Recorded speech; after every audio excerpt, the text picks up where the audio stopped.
Most people believe we are standing at a crossroads between a green future and a climate catastrophe. They look at vast fields of solar panels and towering wind turbines as the only way out. But there is a silent, heavy truth that almost no one talks about. The sun sets every single day. The wind refuses to blow exactly when the city needs it most. We are told that renewable energy is the ultimate solution. Yet as we build more of it, our power grids are becoming more fragile, not stronger. This creates a terrifying paradox. To save the planet from carbon, we might have to embrace the very thing that has haunted our nightmares for decades. An energy source that emits almost zero carbon, yet possesses the power to render entire cities uninhabitable for 1,000 years. Most people see this as a choice between good and evil, but the reality is far more clinical and far more dangerous. There is a specific reason why the world's most powerful nations are quietly returning to nuclear power, despite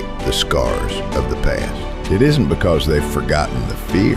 It's because they've realized something about the math of our survival that they haven't told the public yet. If you don't understand the hidden gap in our energy grid, you cannot understand why the next decade will be defined by a gamble of historic proportions. The question isn't whether nuclear energy is safe. The question is whether we can afford the alternative. The world is currently obsessed with net zero. It sounds like a simple goal. Stop putting carbon into the atmosphere. To achieve this, we have spent trillions of dollars on solar and wind energy. However, we have hit a wall made of physics. In the modern world, our hospitals, data centers, and factories require a base load. This is a steady, unwavering flow of electricity that must exist 24 hours a day, 365 days a year. Solar power is a sprint. It is brilliant while the sun is out, but it stops completely at night. Wind power is a gamble. It provides a surge of energy one day and nothing the next. To fix this intermittency, we are told to use batteries, but the scale required is staggering.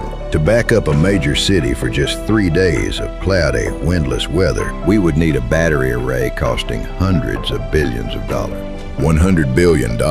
This is an amount of money so large that if you spent $1,000 every single day, it would take you over 273,000 years to run out.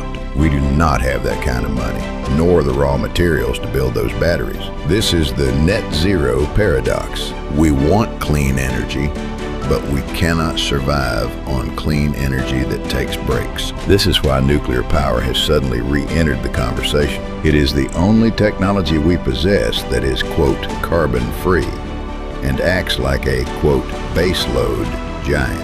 It doesn't care if it's raining. It doesn't care if the air is still. It simply produces power, hour after hour. Yet why does the mention of a nuclear plant still send a shiver down the spine of the public? The answer lies in the shadow of history. When we think of nuclear, we think of Chernobyl and Fukushima. We think of invisible poison and ghost towns. Statistically, nuclear power is one of the safest ways to generate electricity. If you look at deaths per terawatt hour, coal and gas are far more lethal due to air pollution and respiratory diseases. The death toll from fossil fuel pollution is equivalent to a jumbo jet crashing every single day, killing everyone on board. But human psychology doesn't work on statistics. We are terrified of tail risk. This is the risk where the probability is near zero. But if it happens, the result is game over. A coal plant might kill people slowly over 40 years, but a nuclear meltdown creates a headline that lasts for a century. And then there is the problem of the apartment without a toilet. Every nuclear reactor produces radioactive waste. Some of this waste remains dangerous for 100,000 years. 100,000 years. This is a span of time so vast that when it ends, humanity may no longer even speak the languages we use today. We are essentially asking our descendants, thousands of generations from now, to guard our trash. Currently, almost no country has a permanent, functioning, high-level waste repository. We are generating the power now and leaving the cleanup to a future that hasn't been born yet. So if the risks are so high and the waste is so permanent, why is the industry booming again? The answer is the silver bullet hope $SMRs, small modular reactors. Traditional nuclear plants are massive, bespoke engineering projects that cost $20 billion. $20 billion.